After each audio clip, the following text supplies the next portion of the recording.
Greetings, everybody, and welcome back to this week's episode of Highlander Newsroom, coming to you from KUCR 88.3 FM.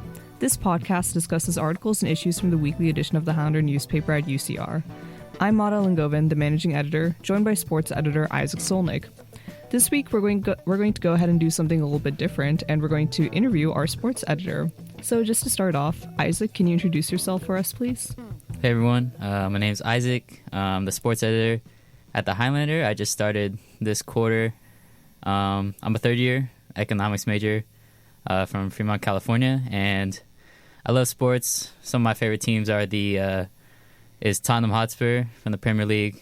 I'm a Raiders fan, sadly, for NFL. And I like the A's for baseball, and the San Jose Sharks are at least on the up, so at least I got that going for me, but everywhere else, it's a little rough.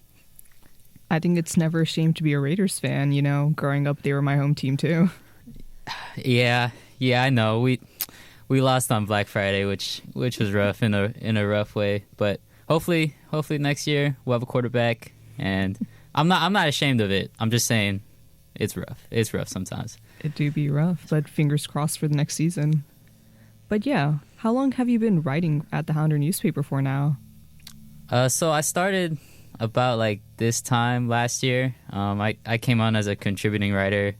I was super excited about the UCR men's soccer team.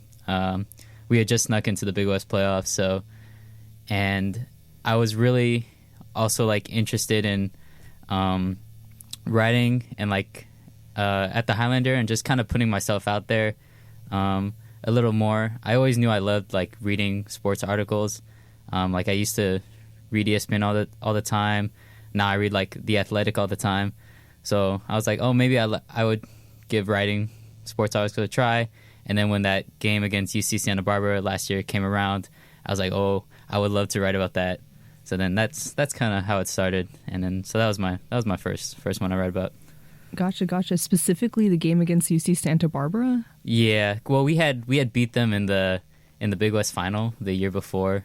My first year, and that was super cool. I got to be there. I got to watch that live. So there was a lot of drama going into that game. Last year, sadly, we came out on the wrong end. But you know, it was still a great game to cover. Super exciting. A lot of drama. So I was fortunate that was my first one. Very memorable. Gotcha. That does indeed sound like a very memorable experience. But it sounds like you've always been interested in sports. Like, what got you into sports in the first place? I'm not sure what exactly. I've just always been kind of fascinated by sports. I think a big part of it is, like, the athletes are, like, incredible. Like, and I, like, when I was a little kid, I'd watch and I'd be like, how are they, like, dunking the basketball? How are they making these, like, one-handed catches and all of that? So I always find, like, I always have so much respect for, like, athletes and, like, kind of what they're able to do, like, how fast they are and just how athletic they are. It's like, amazing to watch. And then, but also, like, sort of the fan, like, atmosphere about it, too. I love, like, soccer is my favorite sport, and I think a big part of that is because of the fans. The fans are just sort of next level with soccer, with, like, all, like, the tifos and, like, the chanting and the singing. Like, it's beautiful. And, like, that just, I don't know what it is, something inside me gets me really excited about sports. So that's kind of how it started for me. Gotcha. And did you happen to play any sports growing up? Growing up, I used to be the kid, like, I used to, like, I just love, like, running around. Like, it just, something about it just makes me happy. So I was always the guy who, like, I played, like, every sport. When I was little, I played basketball, soccer, and Little League. I was a little too small for football, sadly, but that's okay. But yeah, I would play all those, and then sort of as I got older, I kind of stopped playing those, and I focused on kind of what I just love, which was running. So high school, I did cross country and track, and I loved it. And then when I got here, I'm still running, but I also found a love for Ultimate Frisbee, so I play that now, and that game is also a ton of running, and I love playing that game almost as much as I love running. Gotcha. So it sounds like you've been like well immersed in sports your entire life. Yeah, I have. My family's also insanely crazy about sports too, so that having that environment around me is great too. Y'all the kind of folks that would like sit around during the holidays watching different kind of sports games and all that? Oh yeah, no, during Thanksgiving I got to go back home, and yeah, I was just Sunday, like, just it was nice that I could just kind of sit on the couch, watch football with my family. It was great. Already making plans for winter break with kind of more of my extended family. We'll watch like the UFC pay-per-views and football and just talk trash because they're all Niners fans, so I hate the Niners. But yeah, Niners suck. So what's like the dynamics between you and your family in regards to sports? I don't know. I think with my family, especially with my dad, like I didn't have like I had a weird relationship with my dad growing up. He was like hard on me, and like when I was younger, I didn't think I realized. I thought like he didn't like me, but I think as I got older, I sort of realized that he was just kind of disciplining me, just being hard on me because he loved me. But we always kind of had sports that we could like talk, even if things were like awkward between us. Like we'd always have sports like we could talk about and stuff. But he's a Niners fan, so boo. But yeah, but. Gotcha. I was just curious because, like, growing up, me and my dad, we never really had many common interests. But the one thing we did beef about a lot, like, in a playful manner, was fantasy football. Mainly because I sucked and he would watch every single game just to, like, get a one-up on me. Really? You know? You play fantasy? I used to. Okay. Like, yeah, when I was a lot younger. I actually had I play fantasy football with, like, my extended family. And my uncle was talking trash in our group chat. He's for background reference, he's a Chargers fan. So he was like, he's first in our league right now. So he was like, "Oh, I own all you guys. I'm in first place." But he's played me twice so far this season. I've beaten him both times. So I was like, "Oh, but you're 0-2 against me. I still own you." And then he was like, "But you also own 7th place." And then I came back at him like, "Oh, but I own like 4 championships in this league." I was like, "How many do you have?" He's like, "0, but you sound like a Raiders fan right now, living in the past." I was like, "Dang, you kind of got me there." I'll admit, you got me there. But yeah, no, I love playing fantasy. I love just, it's all fun. The sick burns, the turmoil, the pain, the screaming at the TV when things don't go your way. Exactly. It's a roller coaster of emotions. Absolutely. But circling back to working at the paper, do you recall your first experience walking into the Highlander? Yeah, I do actually. It was a writers' meeting, and yeah, it was kind of I was just kind of testing, just kind of feeling it out, and yeah, I remember sort of walking in, and yeah, there was like all the section editors were lined up. Giving like pitches about their section and stuff. A little intimidating for someone new, but yeah, then I got to talk to the old sports editors, Hansel and Kia, and yeah, we were talking. I was like, "Can we make this quick though?" Because I remember my Raiders were playing the Lions, so I wanted to go back home and watch it. But yeah, it was cool. We got to talk about sports. I got to know like more about them, and yeah, that was cool. Gotcha. I mean, just out of curiosity, I know Hansel and Kia are like very interesting characters. What was it like talking to them that first time? Oh yeah, it was cool. I could tell that like they didn't have like other writers or anything because it was a little kind of like what they were saying to me. Like they didn't seem like too prepared. They're like, "Oh my God, we have a writer. Like, what's going on right now?" But yeah, they're super fun. I really enjoyed talking to them. I really enjoyed like writing for them last year, and yeah, they're great sports editors. Great guys overall too. So like, what about like writing for the sports section got you to stick with it? I think just kind of like how like easy it was. I think to write about sports. Like I've always been like throughout school, I've always been the guy where like, "Oh, I hate reading, I hate writing. I can't do it." But yeah, like at least for me, like when I'm writing about sports, like the words just kind of fly off the keys. And I did that first one about the Santa Barbara soccer game, and then the next one was like a men's basketball game against UC Merced, and then I just kept doing it, and like it didn't seem like a chore. Even though I was a contributing writer, it didn't seem like a chore to me. It seemed like super fun. It was super cool. I felt like I was like sort of like the beat writer for UCR athletics, and yeah, it was just super cool. Didn't feel like a chore, and I just kept doing it, and then eventually became the sports editor right now. Gotcha. And when you're talking about like words flying off the page, I know we like briefly touched upon this during our last production, but we mentioned a lot about like sports lingo. How do you think you picked that up over the time? Oh, mostly just from being like in the sports environment.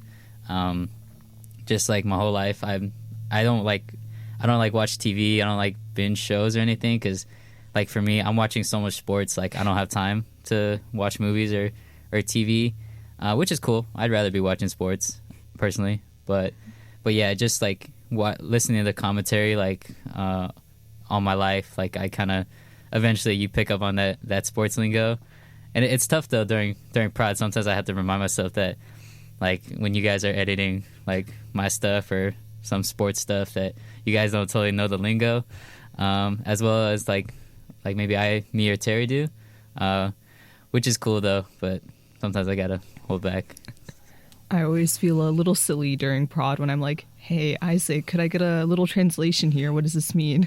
Yeah, no, it's all good. I'm always happy to give those translations. Like when I'm talking with my friends that they love sports too, like we talk less in English and more in sports talk. Like we'll refer to things as like first round picks, second round picks, or like 4-star, 5-star prospects. We'll pretend like we're GMs and stuff and we'll like use it in like everyday life.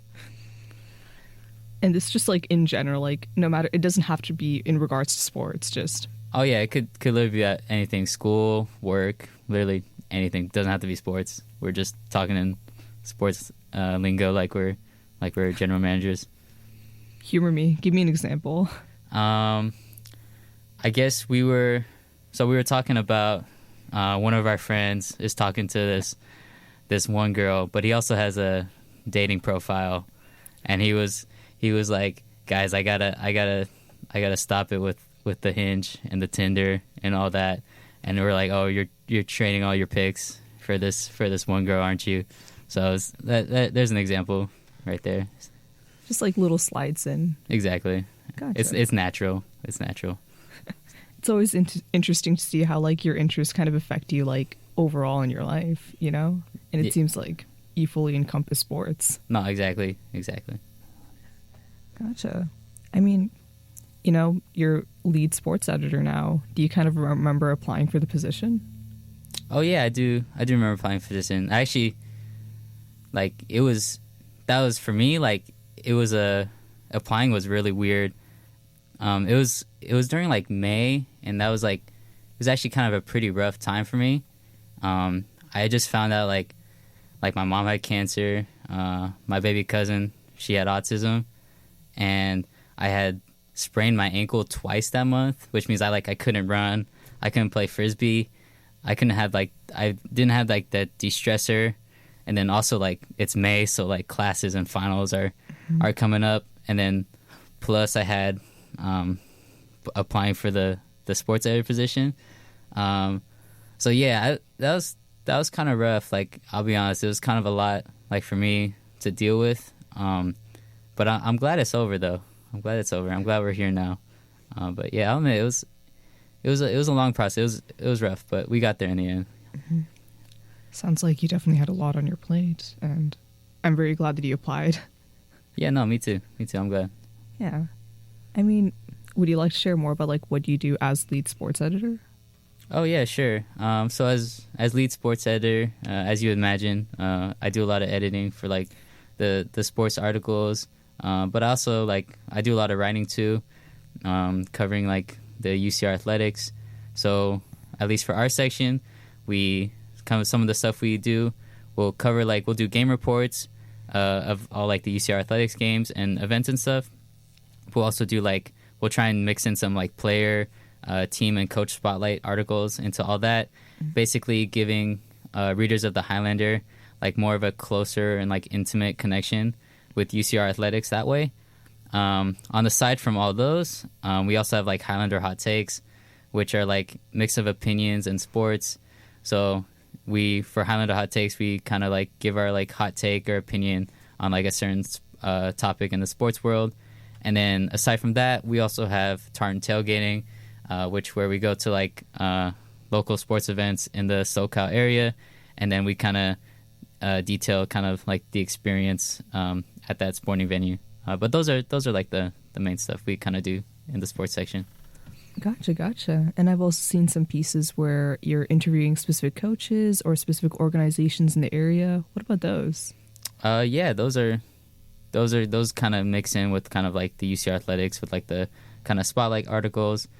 Terry's done a Raise the Riv article where they're an organization. They're like the NIL, the Name, Image, and Likeness Collective for UCR Sports. So he got to interview one of the chairs there, and he gave him like a bunch of information. So if you're interested in that, you can read about it at highlandernews.org. But yeah, we also get to interview players and coaches that we usually mix that stuff into like the game reports to give you like more of an enhanced kind of feeling, and you get to know kind of what the players and coaches, what they were thinking of during the big moments of the game. Gotcha. And that's a lot of different ideas that you have bouncing around. What's like trying to organize everything, get the pitches ready for the writers and all that? Oh, it's not too bad at all. I don't think it's like too overwhelming at times. At least for me, like it's a lot of things we got to do to make like a good looking paper and a paper that like reads well and all. But I don't think it's too much. It's very flexible, which I appreciate. Like I can kind of do everything sort of like on my own time, and like it's not like deadline. Mm-hmm. It's more like I can do it like throughout the week. It usually becomes a problem when I like procrastinate, and I'll put it off. Sometimes. Like a couple weeks ago, I was writing the women's volleyball article, but yeah, I'd put that off to like the very end, and I was writing it right before prod at like 5-6 a.m., which was a little rough, but it's okay. I thought it was a good article. Article procrastination is so real. I'll do all my interviews, I'll be ready, and then I'll not touch it the entire week, and I'll wake up at like 4 a.m. the day of prod, and I'll be like, okay, I'm going to put out 1,000 words right now. I know. That was literally me. And I was like, I think the day before we had like a running club hike, and like the whole day at the hike, I was having a good time, don't get me wrong, but I was just thinking, I still got that article I got to write before prod on Sunday. I was like, oh no. But yeah, I was going to do it after the hike, but I was so tired I just went to bed. I was like, I'll wake up early on Sunday and get it done. Easier to wake up early than stay up late, in my opinion. No, I agree too. I was sleep deprived too then, so I needed them 7 hours or whatever I got really bad. Gotcha. There's always one thing that impressed me about sports. Every week when we'd have pitch meeting, I would look at your pitches and I'd be like, this is virtually every sport in the existence of mankind. How are you coming up with these pitches? It's not like, at least for me, I don't find it like shocking as how I can come up with like all the pitches and stuff. I guess because I'm like, I probably read sports like as much as I write sports for the Highlander. So I'm like super involved. I kind of know like all like the big storylines or like topics that are going on. So for like pitches, I just think when I'm doing the pitch list, I'm just thinking like, oh, like what stuff about sports that I've read that kind of made me think like this or that sort of. So then I just put on the pitch list, and then if like a writer wants it or whoever wants it and they find that interesting too or thought provoking, they can do it. A lot of my recent ones have been mostly about fighting and like MMA and like boxing, because I think that like with the rules of MMA boxing and like the weight classes and like the rankings and like who should fight who, like there's just so much to like think about. So I kind of feel like there's a bit of a bias towards there sometimes, But yeah, no, it's just the entire pitch list is just kind of what all the things I'm thinking, and then about sports and like the world of professional and college sports, and then I just kind of put it out there for everyone on the pitch list. That's cool. That's cool. Very impressive, though. But yeah, do you have like any fun memories of covering different events as sports editor, or even from your time as a writer? Yeah, I mean, just kind of like going to the games. I guess last year I would go to like a lot of the basketball games, like men's and women's, and I would write about it, and then I would just be there like taking notes on kind of what was happening. But Hansel and Kia, they would do the broadcast, the KUCR broadcast for those games. Mm-hmm. So I would sit there, and then like before the game, halftime, and after the game, I would go up to them, and we would chat it up until they had to go back on air. But yeah, that was cool. And I also met Terry actually at one of the games where I was chatting up with Hansel and Kia, but then he came up to us. So that was my first memory of Terry too. I was covering a basketball game. This I do have to hear. Terry, your assistant sports editor, what was that first interaction like? So we didn't really talk too much. I remember it was after a game, and I was just chatting with Kia, I believe. And then Terry, he was waiting for Hansel, so he talked to Hansel for a few minutes.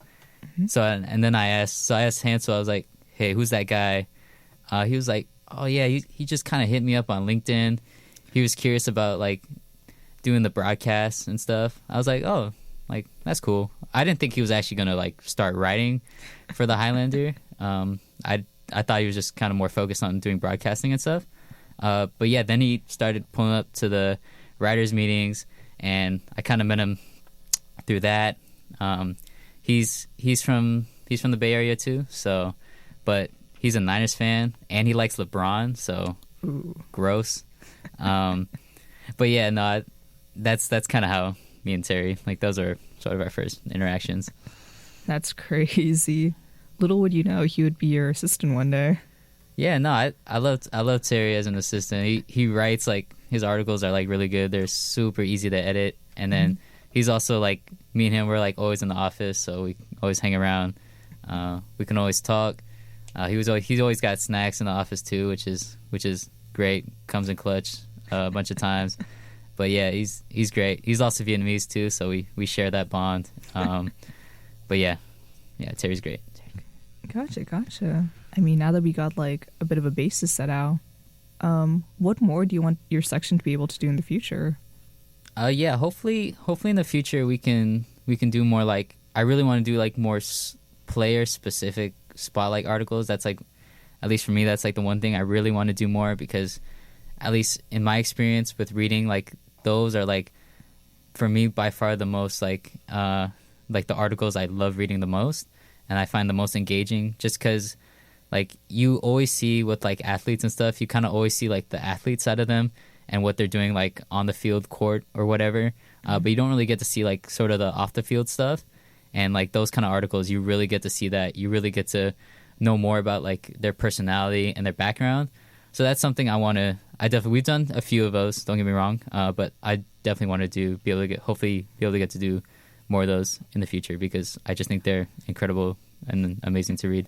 Gotcha. And just to like paint a picture, just like an article focusing on one specific player, like life experiences, life story, what got them into that sport. Yeah, basically. Yeah, I would love to get to know like more about their kind of backgrounds and kind of what got them there, like what kind of people in their lives kind of got them there, kind of sort of their struggles and kind of how they overcame that, and sort of how kind of stuff like that made them better. Gotcha. Any specific players that you would want to like look into? Well, basketball, we got basketball starting up, men's and women's. So we've interviewed Barrington Hargress, which is cool. But yeah, hopefully we can do some of the other players on the men's basketball. I'd love to do women's basketball too. Get to know some of the women's basketball players more. So I guess for winter quarter, and then maybe for spring, with baseball, softball, we'll start doing those ones. Gotcha. And talking about like future seasons, what sports are you looking to follow in winter? For UCR athletics, or overall UCR, go for it. Yeah. So for UCR, I'm excited. Terry and I are both super excited for this men's basketball season. This is this team's a lot better than the one we had last year, mostly because we've kept like the same kind of core around, and we had a young core last year, so hopefully we should improve upon last year's season, which I think we finished like 10-10, which was very impressive. We made the Big West playoffs. We lost in the first round, sadly, but hopefully we can make a deep run this year. I don't think the team's as good as the one my first year. That team was really good, but I think this team definitely has a chance to really make some noise. And then for women's basketball, I'm really looking forward this year. I think it might be a little more of a transition year to last year because we lost a couple key players, but I think we should still be really competitive, and we have a good chance at making the playoffs this year. And then I guess more on the pro side, I was actually talking to Augustine in the Highlander office not too long ago, Michael's friend, and I just asked him, because he always wears a Chiefs hoodie, so I asked him, are you a Chiefs fan, man? And he was like, actually, no, I'm a Bengals fan. I forget, he said someone got him that Chiefs hoodie. But we were talking about football, and he asked me, he was like, oh, who do you think's going to win the Super Bowl and this year? And I was like, I honestly had like no clue. I said like Ravens, Lions, I think, because I like good offenses. But then I was like, honestly, I really don't know, because like I'm a Raiders fan, obviously, and like I'm not thinking about playoffs at all. Not with that 2-10 record. I'm thinking to the draft and free agency next year. So, but yeah, since my pro teams kind of suck, I'm more focusing on UCR athletics, and hopefully we'll do good. Fingers crossed on that. Yeah. But thank you, Isaac, for taking part in this interview. And honestly, with that, we're finished.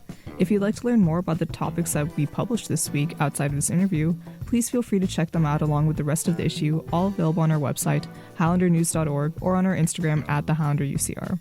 Thank you, everyone, for tuning in right here at KUCR 88.3 FM.